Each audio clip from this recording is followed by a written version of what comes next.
ఈ సృష్టిలో దైవశక్తి ఉన్నది అనేది ఎంత నిజం, దుష్టశక్తి ఉన్నది అనేది కూడా అంతే నిజం. ఓం నమో గరుడాయ నమః.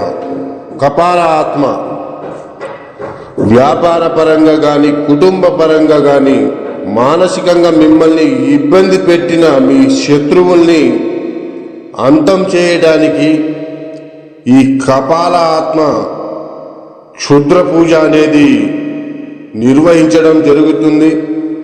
అలాగే మా ఇబ్బంది పెట్టి మీ శత్రువుని అంతం చేయాలి అనుకుంటే మా యొక్క ఈ నెంబర్కి ఫోన్ చేయండి. తప్పకుండా మీకు పరిష్కారం అనేది చూపిస్తాము. వెంటనే మీ శత్రువుల్ని నరకాన్ని పంపించే మార్గం అనేది మీకు చూపిస్తాము. అలాగే మీ చేతికి మట్టి అంటకుండా మీ మీద ఎలాంటి అనుమానం రాకుండా మీ పేరు బయటికి రాకుండా చేస్తాము.